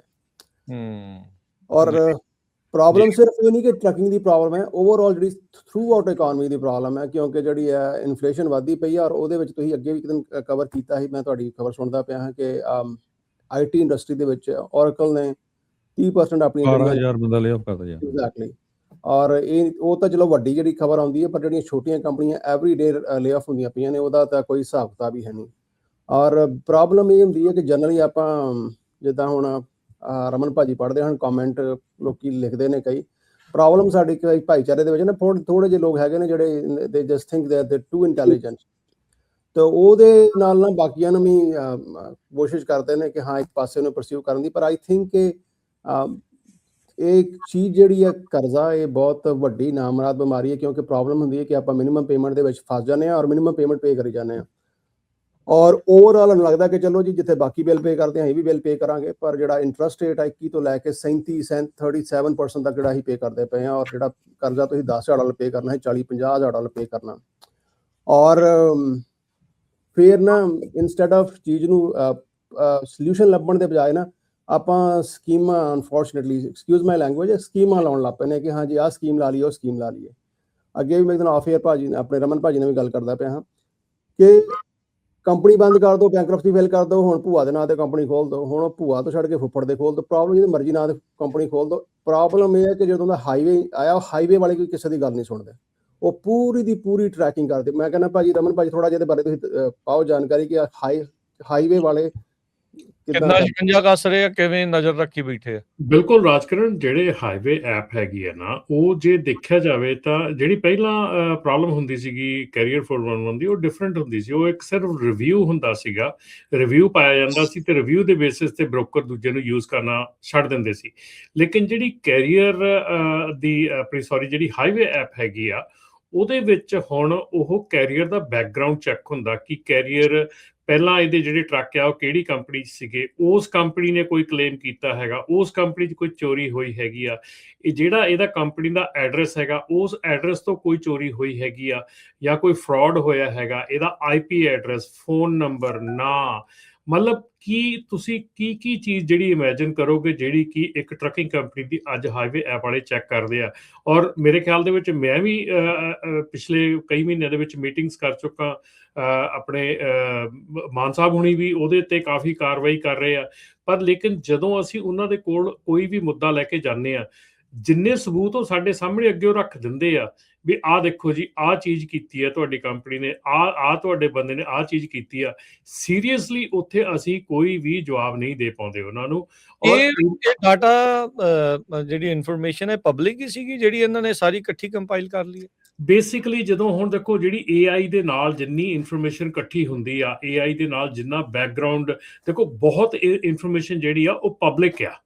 ਜਿਹੜੀ ਕੰਪਨੀ ਨੇ ਪਹਿਲਾਂ ਕਿਤੇ ਅਪਲਾਈ ਕੀਤਾ ਉਹ ਪਬਲਿਕ ਆ, ਇੰਸ਼ੋਰੈਂਸ ਕੰਪਨੀ ਦੇ ਕੋਲ ਵਿਨ ਨੰਬਰਸ ਹੁੰਦੇ ਆ, ਹਰ ਕਈ ਚੀਜ਼ਾਂ ਹਾਈਵੇ ਦੇ ਨਾਲ ਕਈ ਕੰਪਨੀ, ਕਈ ਜਿਹੜੇ ਇੰਡਸਟਰੀਜ਼ ਆ ਨਾ ਉਹ ਕਾਰਪੋਰੇਟ ਵੀ ਕਰ ਰਹੀ ਆ ਨਾ। ਜੇ ਹੁਣ ਦੇਖੋ ਜਿਹੜੀ ਇੰਸ਼ੋਰੈਂਸ ਕੰਪਨੀ ਆ ਉਹ ਕਿਉਂ ਨਹੀਂ ਕਾਰਪੋਰੇਟ ਕਰੂਗੀ ਉਹਦੇ ਨਾਲ, ਕਿਉਂਕਿ ਉਹਨਾਂ ਦਾ ਇੰਨਾ ਵੱਡਾ ਕਲੇਮ ਹੋ ਰਿਹਾ, ਇੰਨੀਆਂ ਚੋਰੀਆਂ ਹੋ ਰਹੀਆਂ, ਲਾਅ ਇਨਫੋਰਸਮੈਂਟ ਉਹਨਾਂ ਦੇ ਨਾਲ ਲੱਗੀ ਹੋਈ ਹੈ ਸਾਰੀ। ਸੋ ਇਹ ਚੀਜ਼ਾਂ ਜਿਹੜੀਆਂ, ਇਹ ਇਨਫੋਰਮੇਸ਼ਨ ਪਹਿਲਾਂ ਫਰੈਗਮੈਂਟਡ ਪਈ ਸੀ ਸਾਰੀ ਇੰਡਸਟਰੀ ਦੇ ਵਿੱਚ, ਕਿਸੇ ਨੂੰ ਪਤਾ ਸੀ ਕਿਸੇ ਨੂੰ ਨਹੀਂ ਸੀ ਪਤਾ, ਲੇਕਿਨ ਹੁਣ ਉਹ ਇਨਫੋਰਮੇਸ਼ਨ ਸਾਰੀ ਇੱਕ ਜਗ੍ਹਾ ਤੇ ਇਕੱਠੀ ਹੋ ਕੇ ਤੁਹਾਡਾ ਇੱਕ ਵੀ ਚੀਜ਼ ਜਿਹੜੀ ਆ ਉਹ ਕਿਤੇ ਮੈਚ ਕਰ ਜਾਂਦੀ ਕਿਸੇ ਨਾਲ, ਤੁਹਾਨੂੰ ਉਸੇ ਵੇਲੇ ਅੰਡਰ ਰਿਵਿਊ ਪਾ ਦਿੰਦੇ ਆ। ਅੰਡਰ ਰਿਵਿਊ ਦਾ ਮਤਲਬ ਇਹ ਆ ਕਿ ਚਾਹੇ ਉਹਨੂੰ 10 ਦਿਨ ਲੱਗ ਜਾਣ, ਚਾਹੇ 15, ਚਾਹੇ ਮਹੀਨਾ ਲੱਗ ਜਾਵੇ, ਦੇ ਆਰ ਨਾਟ ਰਿਸਪੌਂਸਿਬਲ, ਤੇ ਉਨੀ ਦੇਰ ਨੂੰ ਜਿਹੜੀ ਆ ਕੰਪਨੀ ਆ ਉਹਦਾ ਕੁੰਡਾ ਹੋ ਜਾਂਦਾ। ਤੇ ਇਹ ਹੁਣ ਮਤਲਬ ਬੇਸਿਕਲੀ ਇਹ ਬੈਂਚਮਾਰਕ ਕੰਪਨੀ ਬਣ ਗਈ ਹੈ ਸਾਰੀਆਂ ਚੀਜ਼ਾਂ ਦੇ ਲਈ, ਚੈੱਕ ਕਰਨ ਦੇ ਲਈ, ਕੰਪਨੀਜ਼ ਨੂੰ ਜਿਹੜਾ ਉਹ ਚੈੱਕ ਕਰਨ ਦੇ ਲਈ AI ਦੇ ਨਾਲ ਡਾਟਾ ਸਕ੍ਰੈਪ ਕਰਕੇ ਐਨਾਲਿਸਿਸ ਉਹ ਸੋਹਣਾ ਜਿਹੜਾ ਉਹ ਕਰ ਲੈਂਦੇ ਆ। ਤੇ ਬਿਲਕੁਲ ਚਾਹੇ ਉਹ ਟਰੱਕ ਦਾ ਵਿਨ ਨੰਬਰ ਆ ਤੇ ਚਾਹੇ ਉਹ ਕੰਪਨੀ ਦੇ ਮਾਲਕਾਂ ਦੇ ਨਾਮ ਆ, ਤੇ ਜੇ ਉਹ ਸਾਰੀਆਂ ਚੀਜ਼ਾਂ ਜਿੱਥੇ ਜਿੱਥੇ ਮੈਚ ਕਰ ਦਿੰਦੀਆਂ, ਅਗਲੇ ਕਨੈਕਸ਼ਨ ਜਿਹੜੇ ਉਹ ਕਰਕੇ ਬਹਿ ਜਾਂਦੇ। ਹਿਊਮਨ ਦੇ ਕੋਲੋਂ ਸ਼ਾਇਦ ਕਰਨਾ ਥੋੜਾ ਜ਼ਿਆਦਾ ਵਕਤ ਲੱਗਣਾ ਸੀਗਾ। ਜੀ ਇਹ ਗੱਲ ਮੈਂ ਅੱਗੇ ਬਣਾਉਂਦਾ ਹੋਇਆ ਜੋ ਰਮਨ ਭਾਜੀ ਕਹਿ ਰਹੇ ਹਨ ਕਿ ਜੇ ਪਹਿਲਾਂ ਬੈਂਕਰਪਸੀ ਫਾਈਲ ਕਰ ਲਈ ਤੇ ਨਵੀਂ ਕੰਪਨੀ ਖੋਲ ਲਈ, ਉਹ ਜਿਹੜੀ ਆਲਮੋਸਟ ਜ਼ੀਰੋ ਹੋ ਚੁੱਕੀ ਹੈ ਹੁਣ ਇਹ, ਕਿਉਂਕਿ ਜੇ ਤੁਹਾਡਾ ਕੋਈ ਵੀ ਇਕਵਿਪਮੈਂਟ ਟਰੈਕ ਹੋ ਜਾਂਦਾ, ਜਿਹੜੀ ਤੁਸੀਂ ਪੈਸੇ ਪਿੱਛੇ ਦੇਣੇ ਨੇ ਉਹ ਅਗਲਾ ਬੰਦਾ ਵੀ ਉਹਦੇ ਚ, ਭਾਵੇਂ ਕਈ ਵਾਰ ਅਗਲਾ ਜੈਨੂਅਨਲੀ ਕੰਪਨੀ ਕਲੋਜ਼ ਕਰਕੇ ਆਪਣਾ ਇਕਵਿਪਮੈਂਟ ਵੇਚਿਆ, ਉਹ ਵੀ ਫਸ ਜਾਂਦਾ। ਇਦਾਂ ਦੇ ਕੇਸ ਵੀ ਆਉਂਦੇ ਪਏ ਨੇ ਕਿ ਜਿਨ੍ਹਾਂ ਦੇ ਵੇਜਸ ਗਾਰਨਿਸ਼ ਹੋ ਗਏ ਨੇ ਤੇ ਉਹ ਆਪਣੇ ਕਿਸੇ ਭਾਈਚਾਰੇ 'ਚ ਕੰਮ ਕਰਦੇ ਪਏ ਹਨ, ਜਿੱਦਾਂ ਗੈਸ ਸਟੇਸ਼ਨ ਦੇ ਉੱਤੇ ਕੰਮ ਕਰਦੇ ਪਏ ਹਨ, ਤੇ ਉਹਨਾਂ ਨੇ ਕਿਹਾ ਜੀ ਭਾਜੀ ਲੈਟਰ, ਉਹਨਾਂ ਨੇ ਇੰਪਲੋਇਰ ਨੂੰ ਕਾਲ ਕਰਦੇ, ਕਹਿੰਦੇ ਜੀ ਇਹਦਾ ਵੇਜਸ ਗਾਰਨਿਸ਼ ਕਰਨੇ, ਇੰਪਲੋਇਰ ਕਹਿੰਦਾ ਜੀ ਨਹੀਂ ਜੀ ਸਾਡੇ ਤੇ ਬੰਦਾ ਸਾਡੇ ਕੰਮ ਨਹੀਂ ਕਰਦਾ। ਸੋ ਉਹਨਾਂ ਨੂੰ ਫੇਰ ਫਿਗਰ ਆਊਟ ਕਰਕੇ ਉਹਨਾਂ ਨੇ ਇੰਪਲੋਇਰ ਦੀ ਜਿਹੜੀ ਪ੍ਰਾਪਰਟੀ ਉੱਤੇ ਲੀਨ ਪਾ ਦਿੱਤੀ ਹੈ। ਸੋ ਜਿਹੜੀਆਂ ਚੀਜ਼ਾਂ ਜਿੰਨੀਆਂ ਐਂਬੀਗੁਇਟੀ ਜਾਂ ਜਿੰਨੀਆਂ ਉਹਲਾ ਅੱਜ ਤੋਂ 4-10 ਸਾਲ ਪਹਿਲਾਂ ਹੈਗਾ ਸੀ, ਉਹਨਾਂ ਹੈ ਨਹੀਂ। ਸੋ ਆਪਾਂ ਨੂੰ ਥੋੜਾ ਜਿਹਾ ਸੁਹਿਰਦ ਨਾਲ ਸੋਚਣਾ ਪੈਣਾ ਕਿ ਆਪਾਂ ਗੋਇੰਗ ਫਾਰਵਰਡ ਜਿਹੜੇ ਕਰਜ਼ੇ ਹੈਗੇ ਨੂੰ ਆਪਾਂ ਲਾ ਲਈ। ਜੀ ਰਾਜਮਨ ਜੀ ਕੁਝ ਕਹਿਣਾ? ਹਾਂਜੀ ਰਮਨ ਭਾਜੀ। ਹਾਂਜੀ, ਮੈਂ ਇੱਕ ਗੱਲ ਕਹਿਣੀ ਸੀਗੀ ਕਿ ਇੱਥੇ ਇੱਕ ਚੀਜ਼ ਮੈਂ ਪਿਛਲੇ 2-3-4 ਮਹੀਨਿਆਂ ਤੋਂ ਬਹੁਤ ਇੰਪੋਰਟੈਂਟ ਦੇਖ ਰਿਹਾ ਜਿਹੜੀ ਹਾਈਵੇ 'ਚ ਹੋ ਰਹੀ ਆ। ਬਹੁਤ ਕੰਪਨੀਆਂ ਜਿਹੜੀਆਂ ਜੈਨੂਅਨਲੀ ਸ਼ਾਇਦ ਕੰਮ ਕਰਦੀਆਂ ਹੈਗੀਆਂ, ਪਰ ਕਿਤੇ ਨਾ ਕਿਤੇ ਇਸ ਚੱਕਰ 'ਚ ਫਸ ਰਹੀਆਂ। ਉਹ ਇੱਕ ਬੜਾ ਇੰਪੋਰਟੈਂਟ ਕੜੀ ਹੈਗੀ ਆ ਜਿਹੜੀ ਕਿ ਅਸੀਂ ਬੜੇ ਚਿਰ ਤੋਂ ਕਹਿੰਦੇ ਆ ਰਹੇ ਹਾਂ, ਹਰ ਇੱਕ ਕੰਪਨੀ ਨੂੰ ਉਹ ਸਟੈਪ ਜਿਹੜਾ ਆ ਰਿਕੁਆਇਰਡ ਬਾਈ ਲਾਅ ਆ ਕਰਨਾ ਚਾਹੀਦਾ ਆ। ਕਿਹੜੀ ਚੀਜ਼ ਹੈ ਇਹ ਵੀ ਥੋੜਾ ਜਿਹਾ ਦੱਸ ਦਿਓ ਵੀ ਉਹ ਜਿਹੜਾ ਕਿਸੇ ਦੀ ਪਲੇਟ ਲੈ ਕੇ ਕਿਸੇ ਦੇ ਨਾਲ ਇਦਾਂ ਉਹ ਵਾਲੀ ਚੀਜ਼ ਆ? ਨਹੀਂ, ਇਹ ਹੈਗੀ ਆ, ਤੁਸੀਂ ਜਦੋਂ ਕੋਈ ਵੀ CDL ਡਰਾਈਵਰ ਹਾਇਰ ਕਰਦੇ ਆ, ਉਹਦੀ ਪ੍ਰੀਵੀਅਸ ਇੰਪਲੋਇਮੈਂਟ ਹਿਸਟਰੀ ਵੈਰੀਫਿਕੇਸ਼ਨ ਜਿਹੜੀ ਆ ਸਾਡੀ ਕੋਈ ਵੀ ਕੰਪਨੀ ਨਹੀਂ ਕਰਦੀ। ਡਰਾਈਵਰ ਐਪਲੀਕੇਸ਼ਨ ਕਰਨ ਲੱਗਾ ਕਦੀ ਵੀ ਇਨਫੋਰਮੇਸ਼ਨ ਹੀ ਨਹੀਂ ਭਰਦਾ ਵੀ ਮੈਂ ਕਿਹੜੀ ਕੰਪਨੀ 'ਚ ਕੰਮ ਕੀਤਾ ਆ, ਠੀਕ ਆ। ਸੋ ਅੱਜ ਦੀ ਤਰੀਕ 'ਚ ਜੇ ਤੁਸੀਂ ਡਰਾਈਵਰ ਹਾਇਰ ਕਰਨ ਲੱਗੇ ਆ, ਉਹ ਕਿਸੇ ਪਿਛਲੀ ਐਸੀ ਕੰਪਨੀ 'ਚੋਂ ਕੰਮ ਕਰਕੇ ਆਇਆ ਜਿੱਥੇ ਫਰਾਡ ਹੋਇਆ, ਚੋਰੀ ਹੋਈ ਆ, ਕੋਈ ਇੱਦਾਂ ਦੀਆਂ ਚੀਜ਼ਾਂ ਹੋਈਆਂ ਆ, ਉਹ ਡਰਾਈਵਰ ਦਾ ਨਾਂ ਤੁਹਾਡੀ ਕੰਪਨੀ ਦੇ ਨਾਲ ਜੁੜ ਗਿਆ, ਤਾਂ ਵੀ ਤੁਹਾਡੀ ਜਿਹੜੀ ਕੰਪਨੀ ਆ ਉਹ ਹਾਈਵੇ ਦੇ ਵਿੱਚ ਰੈੱਡ ਅਲਰਟ ਦੇ ਵਿੱਚ ਆ ਜਾਂਦੀ ਹੈ। ਸੋ ਇਹਦਾ ਮਤਲਬ ਆ ਕਿ ਜਦੋਂ ਤੁਸੀਂ ਹਾਇਰਿੰਗ ਕਰਨੀ ਆ, ਹਾਇਰਿੰਗ ਵੇਲੇ ਇੰਨਾ ਕੁ ਜ਼ਿਆਦਾ ਹੁਣ ਧਿਆਨ ਰੱਖੋ ਆਪਣੇ ਡਰਾਈਵਰ ਦਾ ਕਿ ਤੁਸੀਂ ਕੌਣ ਹਾਇਰ ਕਰ ਰਹੇ ਆ। ਕੋਈ ਗੱਲ ਨਹੀਂ, ਥੋੜੇ ਜਿਹੇ ਪੈਸੇ ਖਰਚ ਹੁੰਦੇ ਆ, ਡਰਾਈਵਰ ਐਪਲੀਕੇਸ਼ਨ ਪੂਰੀ ਕਰੋ, ਉਹਦੀਆਂ ਰਿਪੋਰਟਾਂ ਪੁੱਲ ਕਰੋ, ਬੈਕਗਰਾਊਂਡ ਚੈੱਕ ਕਰਨਾ ਬੈਕਗਰਾਊਂਡ ਕਰੋ, ਸਭ ਕੁਝ ਕਰੋ, ਲੇਕਿਨ ਆਪਣੇ ਆਪ ਨੂੰ ਸੇਫ ਕਰੋ। ਔਰ ਇਹਦੇ ਨਾਲ ਨਾਲ ਹੀ ਰਾਜਕਰਨ ਜਿਹੜਾ ਆਉਣ ਵਾਲਾ ਸਮਾਂ ਹੈਗਾ ਉਹਦੇ ਵਿੱਚ ਇਹ ਸਾਰੀਆਂ ਚੀਜ਼ਾਂ ਆਲਮੋਸਟ ਇੰਪੋਸੀਬਲ ਹੋ ਜਾਣੀਆਂ। ਜਿਹੜਾ ਮੋਟਸ ਨਵਾਂ ਸਿਸਟਮ ਜਿਹੜਾ FMCSL ਵੀ ਲਾਂਚ ਕੀਤਾ ਜਾ ਰਿਹਾ ਆ, ਅਗੇਨ ਕਮਿੰਗ ਸੂਨ ਕਹਿ ਕੇ ਐਤਕੀ ਫਿਰ ਟਾਲ ਦਿੱਤਾ ਗਿਆ ਵੀ ਕਮਿੰਗ ਸੂਨ ਹੈਗਾ, ਪਰ ਐਸ ਕੀ ਇੰਨਾ ਕੁ ਪਤਾ ਲੱਗਾ ਕਿ ਕਾਫੀ ਸਪੀਡ ਦੇ ਨਾਲ ਉੱਤੇ ਕੰਮ ਹੋ ਰਿਹਾ ਹੈਗਾ। ਸੋ ਜਲਦੀ ਉਹ ਜਿਹੜਾ ਸਿਸਟਮ ਆ ਜਾਏਗਾ, ਉਹਦੇ ਵਿੱਚ ਵੀ ਜਿਹੜੀ ਆ ਟਰੱਕਿੰਗ ਕੰਪਨੀ ਖੋਲਣ ਲੱਗਿਆ ਵੀ ਤੁਹਾਨੂੰ ਜਿਹੜੀ ਆ ਆਲਮੋਸਟ ਇੰਪੋਸੀਬਲ ਸਿਚੁਏਸ਼ਨ ਹੈਗੀ ਆ ਉਹਨੂੰ ਚੇਂਜ ਕਰਕੇ ਦੂਜੀ ਕੰਪਨੀ ਖੋਲਣ ਦੀ। ਜੀ, ਤੇ ਇੱਥੇ ਨਿਰਮਲ ਮਾਨ ਜੀ ਇੱਕ ਵਾਰੀ ਤੁਸੀਂ ਵੀ ਦੱਸ ਦਿਓ ਵੀ ਤੁਹਾਡੀਆਂ ਸਰਵਿਸਿਜ਼ ਕਿਵੇਂ ਹੈਲਪ ਕਰ ਸਕਦੀਆਂ ਜਿਹੜੀਆਂ ਇਸ ਟਾਈਮ ਲੋਕ ਖਾਸ ਕਰਕੇ ਕਰਜ਼ੇ ਤੋਂ ਪੀੜਤ ਨੇ, ਤੇ ਕਿਵੇਂ ਤੁਹਾਡੀਆਂ ਸਰਵਿਸਿਜ਼ ਹੈਲਪ ਕਰਦੀਆਂ ਤੇ ਕਿੱਥੇ ਕਾਲ ਕਰਨ? ਸੋ ਜੀ ਬਿਲਕੁਲ, ਮੋਸਟਲੀ ਜਿੰਨੇ ਵੀ ਆਪਣੇ ਕਰਜ਼ੇ ਦੀਆਂ ਖਾਸ ਕਰਕੇ ਅਨਸਿਕਿਉਰ ਡਾਟਾ, ਜਿਹਦੇ 'ਚ ਕ੍ਰੈਡਿਟ ਕਾਰਡ ਦਾ ਡਾਟਾ ਜਾਂ ਤੁਹਾਡੇ ਕੋਈ ਵੈਂਡਰ ਪੇਮੈਂਟਸ ਨੇ, ਤੁਸੀਂ ਕੋਈ ਆਪਣੀ ਲੀਜ਼ ਹੀ ਛੱਡ ਕੇ ਚਲੇ ਗਏ ਹੋ, ਔਰ ਜਿਹੜਾ ਨਵਾਂ ਸਿਚੁਏਸ਼ਨ ਸ਼ੁਰੂ ਹੋ ਗਈ ਆਉਣ ਵਾਸਤੇ, ਜਿਹਦੇ 'ਚ ਅੱਗੇ ਵੀ ਹਰਜੋਤ ਭਾਜੀ ਵੀ ਕਹਿੰਦੇ ਰਹੇ ਨੇ ਕਿ ਜਿਹੜੀ ਮੈਡੀਕਲ ਜਿਹੜੇ ਅਨਇੰਸ਼ੋਰਡ ਨੇ ਉਹਨਾਂ ਦੀ ਜਿਹੜੀਆਂ ਹੁਣ ਹਸਪੀਟਲ ਬਿਲਸ ਆਉਣ ਲੱਗ ਪਏ ਨੇ, ਜਿਹੜਾ 10,000 ਦਾ ਬਿੱਲ ਸੀ ਉਹ ਸਿੱਧਾ 2-2 ਲੱਖ ਦਾ ਆਉਂਦਾ ਪਿਆ। ਸੋ ਉਹ ਉੱਦਾਂ ਦੀਆਂ ਪੇਮੈਂਟਸ ਹੋ ਗਈਆਂ, ਔਰ ਤੁਹਾਡਾ ਕੋਈ ਇਕਵਿਪਮੈਂਟ ਰੀਪੋ ਹੋ ਗਿਆ ਜਾਂ ਟੋਟਲ ਹੋ ਗਿਆ, ਉਹਦੀਆਂ ਵੀ ਪੇਮੈਂਟਾਂ ਆਉਂਦੀਆਂ ਰਹਿੰਦੀਆਂ ਨੇ। ਉਹਨਾਂ ਸਾਰਿਆਂ ਨੂੰ ਤੁਸੀਂ ਸੈਟਲ ਕਰ ਸਕਦੇ ਹੋ। ਇਸ ਤੋਂ ਪਹਿਲਾਂ ਕਿ ਇਹਦੇ 'ਚ ਵੀ ਜ਼ਿਆਦਾ ਸਕੂਟਨੀ ਹੋ ਜਾਏ, ਇਹ ਵੀ ਕੰਮ ਬੰਦ ਹੋ ਜਾਏ, I think once you enroll, ਜਿਹੜਾ ਵੀ ਤੁਹਾਡਾ total outstanding data within 6 months to 4 year ਤੁਸੀਂ ਪੇ ਕਰ ਸਕਦੇ ਹੋ। ਔਰ ਇੱਕ ਆਪਣੀ ਮੰਥਲੀ ਸਟੀਮ ਜਿੰਨੀ ਕਿ ਤੁਹਾਡੀ ਇਸ ਟਾਈਮ ਮਿਨੀਮਮ ਪੇਮੈਂਟ ਜਾਂਦੀ, ਉਸ ਮਿਨੀਮਮ ਪੇਮੈਂਟ ਦੇ ਵਿੱਚ ਤਕਰੀਬਨ 4 ਸਾਲ 'ਚ ਤੁਸੀਂ ਸੁਰਖਰੂ ਹੋ ਸਕਦੇ ਹੋ। ਐਂਡ ਓਵਰ 50% ਤੁਸੀਂ ਜਿਹੜੇ ਆਪਣੇ ਅੱਧੇ ਤੋਂ ਵੱਧ ਪੈਸੇ ਬਚਾ ਸਕਦੇ ਹੋ। ਔਰ ਇਹਦੇ ਬਾਰੇ ਜ਼ਿਆਦਾ ਜਾਣਕਾਰੀ ਲੈਣੀ ਹੈ ਕਾਲ ਕਰ ਲਓ, ਨੰਬਰ ਹੈ ਸਾਡਾ 888 888 9914 888-888-9914 ਤੇ ਵੈਬਸਾਈਟ ਹੈ ura.org OORAA.org। ਜੀ, ਥੈਂਕ ਯੂ ਨਿਰਮਲ ਮਾਨ ਜੀ, ਬੜੀ ਮਿਹਰਬਾਨੀ, ਸ਼ੁਕਰੀਆ ਜੀ। ਥੈਂਕ ਯੂ ਸਤਿ ਸ਼੍ਰੀ ਅਕਾਲ। ਤੇ ਅਗਲੇ ਕੁਝ ਕਾਲਰਸ ਆਪਣੇ ਨਾਲ ਜੁੜੇ ਨੇ, ਆਪਾਂ ਉਹਨਾਂ ਨਾਲ ਵੀ ਗੱਲਬਾਤ ਜਿਹੜੀ ਉਹ ਕਰਦੇ ਆ। ਆਪਣੇ ਅਗਲੇ ਕਾਲਰ ਨੇ ਇੰਦਰਜੀਤ ਬਰਾੜ ਜੀ। ਹਾਂਜੀ, ਸਤਿ ਸ਼੍ਰੀ ਅਕਾਲ ਜੀ। ਹਾਂਜੀ, ਵਾਹਿਗੁਰੂ ਖਾਲਸਾ ਵਾਹਿਗੁਰੂ ਫਤਿਹ। ਚਾਰੇ ਵੀਰਾਂ ਨੂੰ ਵਾਹਿਗੁਰੂ ਜੀ ਕੀ ਫਤਿਹ ਜੀ। ਚਾਰੇ ਵੀਰਾਂ ਦਾ ਬਹੁਤ ਬਹੁਤ ਧੰਨਵਾਦ ਹੈ, ਤੇ ਸਪੈਸ਼ਲ ਰਮਨ ਢਿੱਲੋਂ ਸਾਹਿਬ ਹੋਣਾ ਦਾ ਧੰਨਵਾਦ ਹੈ ਕਿ ਉੱਥੇ ਜਾ ਕੇ ਸਾਡੇ ਵਾਸਤੇ ਰਿਪਰੈਜ਼ੈਂਟ ਕਰਦੇ ਆ, ਸਾਨੂੰ ਸਾਡੀ ਕਮਿਊਨਿਟੀ ਨੂੰ ਚੰਗੀ ਨਿਊਜ਼ ਲੈ ਕੇ ਦਿੰਦੇ ਆ, ਸਾਡੇ ਵਾਸਤੇ ਖੜਦੇ ਆ ਨਾਲ। ਉਹਨਾਂ ਦਾ ਪਹਿਲਾਂ ਤਾਂ ਕੋਟ ਧੰਨਵਾਦ ਹੈ ਜੀ। ਤੇ ਬਾਕੀ ਬਹੁਤ ਵਧੀਆ ਆਪਣਾ ਪ੍ਰੋਗਰਾਮ ਹੁੰਦਾ ਹੈ, ਤੇ ਇਸੇ ਤਰ੍ਹਾਂ ਹੀ ਬਣਿਆ ਰਵੇ ਪ੍ਰੋਗਰਾਮ, ਔਰ ਸਾਨੂੰ ਵੱਡਮੁੱਲੀ ਜਾਣਕਾਰੀ ਮਿਲਦੀ ਰਵੇ। ਤੇ ਪਿੱਛੇ ਜਿਹੇ ਦਿਨਾਂ 'ਚ ਹੋਇਆ ਸੀ ਪ੍ਰੋਗਰਾਮ ਇੱਥੇ, ਜਿਵੇਂ ਆਪਾਂ ਆਰਥਿਕ ਬਰਾਬਰੀ ਜਿਹੜੀ ਹੁਣ ਭਾਈ ਉਹਨਾਂ ਨੇ ਗੱਲ ਕੀਤੀ ਹੈ ਵੀ ਆਪਾਂ ਨੂੰ ਹਰ ਬੰਦਾ ਸ਼ਾਰਟਕਟ ਮੰਗਦਾ ਹੈ, ਤੇ ਅਸੀਂ ਜਿਹੜੇ ਬੰਦੇ 20-25 ਸਾਲਾਂ ਤੋਂ ਕੰਮ ਕਰ ਰਹੇ ਇਸ ਇੰਡਸਟਰੀ ਦੇ ਵਿੱਚ, ਉਹਦੇ ਬਰਾਬਰ ਆ ਕੇ ਅਸੀਂ ਖੜਨਾ ਚਾਹੁੰਦੇ ਹਾਂ, ਰਾਤੋਂ ਰਾਤ ਖੜਨਾ ਚਾਹੁੰਦੇ ਹਾਂ। ਉਹ ਬਰਾਬਰੀ ਦੇ ਵਿੱਚ ਸ਼ਾਰਟਕਟ ਬਹੁਤ ਮਾਰ ਦਿੰਦੇ ਆ, ਇੰਨੇ ਕਿ ਸ਼ਾਰਟਕਟ ਮਾਰਦੇ ਆ ਕਿ ਉਹਦੇ ਮਗਰ ਮਤਲਬ ਸ਼ੀਸ਼ੇ 'ਚ ਫਿਰ ਦੇਖਦਾ ਨਹੀਂ, ਧੂੰਆਂ ਹੀ ਦੇਖਦਾ ਪਿੱਛੇ ਜੀ, ਜਿਹਦੇ ਨਾਲ ਮਤਲਬ ਕਹਿ ਲਈਏ ਵੀ ਕਮਿਊਨਿਟੀ ਦੀ ਹਾਲਤ ਬਹੁਤ ਪਤਲੀ ਹੋਈ ਵੀ ਹੈ। ਉਹਦੇ ਵਿੱਚ ਵਾਇਲੇਸ਼ਨਾਂ ਕਾਫੀ ਹੋ ਗਈਆਂ, ਤੇ ਮੈਨੂੰ ਜਿੰਨਾ ਕੁ ਗੱਲਾਂ ਦਾ ਪਤਾ ਲੱਗਦਾ ਹੈ, ਜਿਵੇਂ ਆਲੇ ਦੁਆਲਿਓਂ ਸੁਣਦੇ ਆ, ਆਪ ਜੀ ਨੇ ਸਾਨੂੰ ਦੱਸਦੇ ਹੋ, ਤੇ ਉਹਦੇ ਵਿੱਚ ਵੀ ਆਪਣੇ ਆਪ ਨੂੰ ਚੰਗੇ ਪਾਸੇ ਬਦਲਾਅ ਦੀ ਲੋੜ ਹੈ। ਔਰ ਕਿਸੇ ਨੂੰ ਕਹਿਣ ਦੀ ਲੋੜ ਨਹੀਂ ਕਿ ਆਪਣੇ ਆਪ ਨੂੰ ਸੁਧਾਰ ਲਈਏ ਔਰ ਸ਼ਾਰਟਕਟ ਵਜਣੇ ਹਟ ਜਾਣ। ਤੇ ਮੈਨੂੰ ਉਮੀਦ ਹੈ ਵੀ ਉਹ ਹੌਲੀ ਹੌਲੀ ਜਿਹੜੀ ਹਾਲਤ ਪਤਲੀ ਹੈ, ਜਿਹੜੀ ਸਰੀਰ ਹੈ ਆਪਣਾ 9/9 ਹੋ ਜਾਊਗਾ। ਟਰੱਕਿੰਗ ਇੰਡਸਟਰੀ ਦੇ ਵਿੱਚ ਅਸੀਂ 9/9 ਹੋ ਸਕਦੇ ਹਾਂ। ਤੇ ਬਸ ਇੰਨੀ ਕੀ ਗੱਲ ਕਹਿਣ ਦਾ ਏਦਾਂ ਜੀ ਸਮਾਂ ਲੱਗਣਾ ਆ। ਗੱਲ ਵੀ ਹੁਣ ਕਾਹਲੇ ਪੈ ਕੇ ਨਹੀਂ ਗੱਲ ਬਣਨੀ। ਇਹ ਜਿੱਦਾਂ ਕਹਿ ਦੇ ਵੀ ਜਿਸ ਦੌਰ ਚੋਂ ਆਪਾਂ ਲੰਘ ਰਹੇ ਆ, ਤੇ ਉਹ ਦੌਰ ਚੋਂ ਗੁਜ਼ਰ ਕੇ ਫਿਰ ਜਦੋਂ ਜਿੱਦਾਂ ਕਹਿੰਦੇ ਵੀ ਘੱਟਾ ਸੈਟਲ ਹੋਊਗਾ, ਫਿਰ ਉਸ ਤੋਂ ਬਾਅਦ ਦੇ ਵਿੱਚ ਓਪਰਚੁਨਿਟੀਜ਼ ਮੌਕੇ ਜਿਹੜੇ ਹੋਣਗੇ।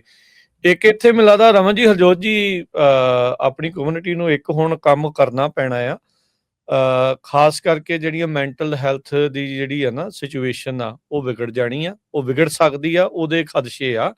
ਸੋ ਉਹਦੀਆਂ ਜਿਹੜੀਆਂ ਸਹੂਲਤਾਂ ਜਿਹੜੇ ਕਮਿਊਨਿਟੀ ਦੀਆਂ ਆਰਗੇਨਾਈਜੇਸ਼ਨਸ ਆ, ਉਹਨਾਂ ਨੂੰ ਉਸ ਦੇ ਵੱਲ ਨੂੰ ਸਹਿਰਤਾ ਦੇ ਨਾਲ ਸੋਚਦੇ ਹੋਏ ਲੋਕਾਂ ਨੂੰ ਜਿਹੜੇ ਕੋਈ ਡਿਪਰੈਸ਼ਨ 'ਚ ਆ ਜਾਂ ਜਿਹੜੇ ਕੋਈ ਇੱਦਾਂ ਦੇ ਮੈਂਟਲ ਹੈਲਥ ਸਥਿਤੀ ਦੇ ਵਿੱਚ ਆ ਗਏ ਨੇ ਜਾਂ ਆਉਣ ਦੀ ਕਗਾਰ 'ਤੇ ਨੇ, ਵੀ ਉਹਨਾਂ ਨੂੰ ਜਿਹੜੀ ਮਦਦ ਮੁਹੱਈਆ ਕਰਾਈ ਜਾਵੇ। ਉਹ ਇਸ ਟਾਈਮ ਮੈਨੂੰ ਲੱਗਦਾ ਵੀ ਬਹੁਤ ਜ਼ਿਆਦਾ ਇੰਪੋਰਟੈਂਟ ਆ। ਸਮਾਂ ਇਹ ਵਾਲਾ ਗੁਜ਼ਰ ਜਾਣਾ, ਤੁਹਾਨੂੰ ਫਿਰ ਮੌਕੇ ਜਿਹੜੇ ਉਹ ਬਣ ਜਾਣੇ ਆ, ਪਰ ਇਸ ਸਮੇਂ 'ਚੋਂ ਨਿਕਲਣ ਦੇ ਲਈ ਹੁਣ ਇਹ ਚੀਜ਼ਾਂ ਦੀ ਜਿਹੜੀ ਜ਼ਰੂਰਤ ਪੈਣੀ ਆ।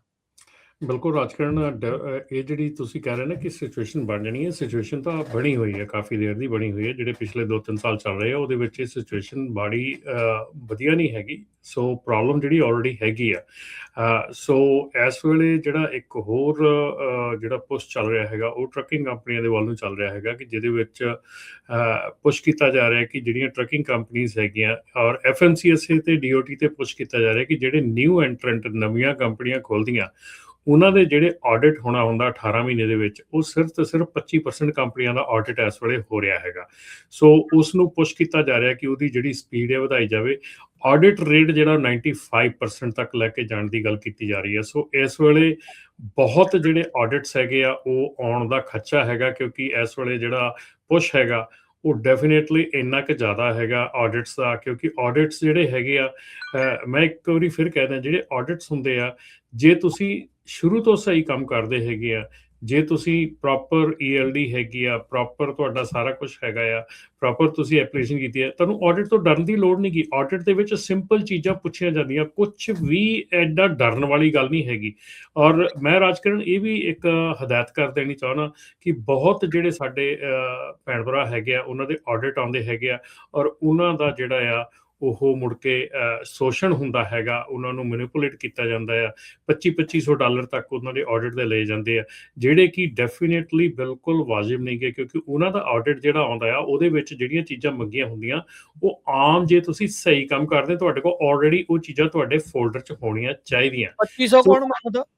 ਬਹੁਤ ਜਿਹੜੀਆਂ ਸਾਡੇ ਕੋਲ ਸਿਚੁਏਸ਼ਨਸ ਆਈਆਂ ਹੈਗੀਆਂ ਜਿਹਦੇ ਵਿੱਚ ਆਣ ਕੇ ਲੋਕੀ ਥਰਡ ਦੱਸਦੇ ਪਾਰਟੀ ਜਿਹੜੇ ਕਹਿੰਦੇ ਵੀ ਅਸੀਂ ਤੁਹਾਡੇ ਕਾਗਜ਼ ਪੱਤਰ ਇਕੱਠੇ ਕਰਕੇ ਦਿੰਦੇ ਆ, ਉਹ ਮਤਲਬ ਉਹਨਾਂ ਕੰਪਨੀਆਂ ਤੋਂ ਫਿਰ ਇਦਾਂ ਆਡਿਟ ਦਾ ਮਤਲਬ ਕੀ ਆ? ਆਡਿਟ ਦਾ ਮਤਲਬ ਆ ਉਹਨਾਂ ਨੇ ਤੁਹਾਡੇ ਕੋਲੋਂ ਇਕਵਿਪਮੈਂਟ ਦੀ ਲਿਸਟ ਮੰਗਣੀ ਆ, ਉਹਨਾਂ ਨੇ ਤੁਹਾਡੇ ਕੋਲੋਂ ਡਰੱਗ ਟੈਸਟ ਮੰਗਣਾ ਆ, ਉਹਨਾਂ ਨੇ ਤੁਹਾਡੇ ਕੋਲੋਂ ਤੁਹਾਡੀ ਡਰਾਈਵਰ ਫਾਈਲ ਮੰਗਣੀ ਹੈ। ਹੁਣ ਇਹ ਪੇਪਰ ਜੇ ਤੁਸੀਂ ਸਹੀ ਕੰਮ ਕੀਤਾ, ਇਹ ਪੇਪਰ ਤੁਹਾਡੇ ਕੋਲ ਆਲਰੇਡੀ ਹੋਣੇ ਚਾਹੀਦੇ ਆ ਤੁਹਾਡੇ ਕੋਲੋਂ। ਇਹ ਪੇਪਰ ਜਿਹੜੇ ਆ ਨਾ, ਇਹ ਪ੍ਰੋਬਲਮ ਕਿੱਥੇ ਆਉਂਦੀ ਆ ਕਿ ਅਸੀਂ ਸਹੀ ਕੰਮ ਨਹੀਂ ਕੀਤਾ ਹੁੰਦਾ, ਮੁੜ ਕੇ ਗਾਂਹ-ਪਛਾਂਹ ਕਰਕੇ ਪੇਪਰ ਬਣਾਉਣੇ ਹੁੰਦੇ ਆ। ਉਸ ਕਰਕੇ ਅਸੀਂ ਫਿਰ ਮਜਬੂਰੀ ਦੇ ਵਿੱਚ ਇੰਨੇ ਪੈਸੇ ਦਿੰਦੇ ਆ ਆਡਿਟ ਵੇਲੇ।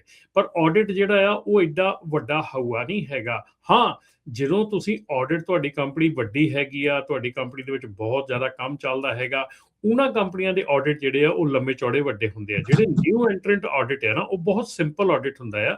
ਪਰ ਇਸ ਵੇਲੇ ਜਿਹੜੀ ਪੁਸ਼ ਕੀਤੀ ਜਾ ਰਹੀ ਆ ਉਹ ਇਹੋ ਹੀ ਕੀਤੀ ਜਾ ਰਹੀ ਆ ਕਿ ਜਿਹੜੇ ਕੰਪਨੀਆਂ ਦੇ ਸਿਰਫ 25% ਦੇ ਕਰੀਬ ਆਡਿਟ ਜਿਹੜੇ ਹੁੰਦੇ ਆ, ਉਹਨਾਂ ਦੀ ਸਪੀਡ ਵਧਾ ਕੇ ਉਹਨਾਂ ਨੂੰ ਆਡਿਟਸ ਦੇ ਜ਼ਿਆਦਾ ਕੀਤੇ ਜਾਣ ਤੇ ਜ਼ਿਆਦਾ ਸਪੀਡ ਨਾਲ ਕੀਤੇ ਜਾਣ। ਕਿਉਂਕਿ ਕਈ ਕੰਪਨੀਆਂ ਜਿਹੜੀਆਂ, ਹੁਣ ਦੇਖੋ, ਜੇ ਕਿੰਨੀਆਂ ਕੰਪਨੀਆਂ ਖੁੱਲ੍ਹਦੀਆਂ ਹੈਗੀਆਂ ਨਵੀਆਂ, ਉਹਦੇ ਵਿੱਚ ਸਿਰਫ 25% ਦੇ ਆਡਿਟ ਹੁੰਦੇ ਆ, ਤੇ ਕਈ ਕੰਪਨੀਆਂ ਸਾਰੀ ਉਮਰ ਕੋਈ ਆਡਿਟ ਨਹੀਂ ਹੁੰਦਾ ਉਹਨਾਂ ਦਾ। ਸੋ ਇਹ ਦੇਖਣ 'ਚ ਆਇਆ ਹੈਗਾ, ਇਹ ਹੁਣ DOT ਦੇ ਆਡਿਟ ਦੇ ਵਿੱਚ ਇਹ ਪਤਾ ਲੱਗਾ ਹੈਗਾ ਕਿ ਇਹ ਚੀਜ਼ ਹੋ ਰਹੀ ਹੈ।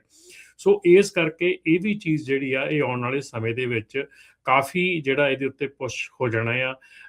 ਸੋ ਓਵਰਆਲ ਮੈਂ ਇੱਕ ਗੱਲ ਕਹਾਂ ਰਾਜਕਰਨ, ਜੇ ਤੁਸੀਂ ਕੰਪਨੀ ਨੂੰ ਸ਼ੁਰੂ ਤੋਂ ਹੀ ਸਹੀ ਰੱਖਦੇ ਆ, ਸ਼ੁਰੂ ਤੋਂ ਹੀ ਤੁਸੀਂ ਇਹਦੇ ਵੱਲ ਧਿਆਨ ਦਿੰਦੇ ਆ, ਸਿੰਪਲ ਚੀਜ਼ਾਂ ਜੇ ਤੁਸੀਂ ਬੇਸਿਕ ਚੀਜ਼ਾਂ ਕਰਦੇ ਹੈਗੇ ਆ ਤੇ ਤੁਹਾਨੂੰ ਇਹਨਾਂ ਚੀਜ਼ਾਂ ਦੀ ਲੋੜ ਨਹੀਂ ਪੈਂਦੀ ਹੈਗੀ।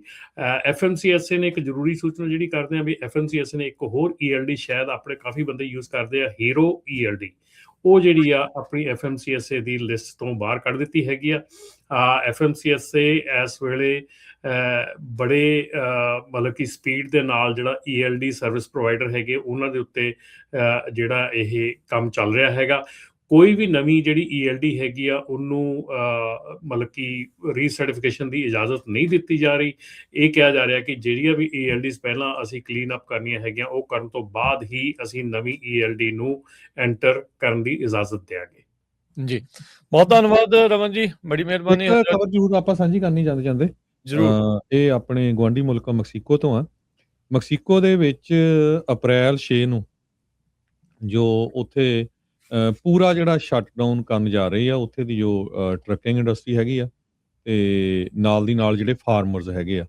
ਸੋ ਉਹਨਾਂ ਨੇ ਕਿਹਾ ਆ ਵੀ ਕਿਉਂਕਿ ਮੈਕਸੀਕੋ 'ਚ ਹੁਣ ਬਹੁਤ ਸਾਰੇ ਈਸਟਰ ਮਨਾਉਂਦੇ ਆ, ਛੁੱਟੀਆਂ ਆ, ਉਦਣ ਖਤਮ ਹੋ ਜਾਣੀਆਂ। ਅਪ੍ਰੈਲ 6 ਨੂੰ ਪੂਰਾ ਮੈਕਸੀਕੋ ਉਹ ਕਹਿੰਦੇ ਅਸੀਂ ਬਲੌਕ ਕਰਨ ਜਾ ਰਹੇ ਆ, ਜਿੰਨੇ ਹਾਈਵੇਜ਼ ਹੈਗੇ ਆ। ਸੋ ਉਹਨਾਂ ਦੀਆਂ ਮੇਨ ਜਿਹੜੀਆਂ ਮੰਗਾਂ ਆ ਤੇਲ ਦੀਆਂ ਕੀਮਤਾਂ ਨੂੰ ਲੈ ਕੇ ਆ, ਤੇ ਨਾਲ ਦੀ ਨਾਲ ਉਹਨਾਂ ਨੇ ਕਿਹਾ ਵੀ ਸਿਕਿਉਰਿਟੀ ਨੂੰ ਲੈ ਕੇ ਬਹੁਤ ਮਾੜਾ ਹਾਲ ਹੈਗਾ ਮੈਕਸੀਕੋ ਦੇ ਵਿੱਚ। ਰੋਬਰੀਆਂ ਹੁੰਦੀਆਂ ਹੈਗੀਆਂ ਆ। ਕਾਰਟਲ ਵਾਇਲੈਂਸ ਜਿਹੜੀ ਜੀ ਬਹੁਤ ਹਾਂ, ਵਾਇਲੈਂਸ ਹੁੰਦੀ ਹੈਗੀ, ਐਕਸਟੋਰਸ਼ਨ ਹੁੰਦੀਆਂ ਉਹ ਸਾਰੇ ਰੋਕਣਗੇ। ਸੋ ਬਹੁਤ ਵਾਰ ਆਪਣੇ ਸਰੋਤੇ ਜਾਂ ਕੋਈ ਦੋਸਤ ਮਿੱਤਰ ਰਿਸ਼ਤੇਦਾਰ ਮੈਕਸੀਕੋ ਘੁੰਮਣ ਫਿਰਨ ਜਾਂਦੇ ਆ, ਅਪ੍ਰੈਲ 6 ਨੂੰ ਪੂਰਾ ਉਹ ਨਹੀਂ ਬਲੌਕ ਕਰਨਾ ਪੂਰੇ ਦਾ ਪੂਰਾ ਮੈਕਸੀਕੋ। ਸੋ ਧਿਆਨ ਨਾਲ ਹੀ ਉੱਧਰ ਜਾਣਾ। ਜੀ, ਬੜੀ ਮਿਹਰਬਾਨੀ, ਬਹੁਤ ਸ਼ੁਕਰੀਆ। ਮਿਲਦੇ ਹਾਂ ਜੀ ਅਗਲੀ ਵਾਰੀ। ਸਭ ਨੂੰ ਪਿਆਰ ਭਰੀ ਸਤਿ ਸ਼੍ਰੀ ਅਕਾਲ। ਸਤਿ ਸ਼੍ਰੀ ਅਕਾਲ।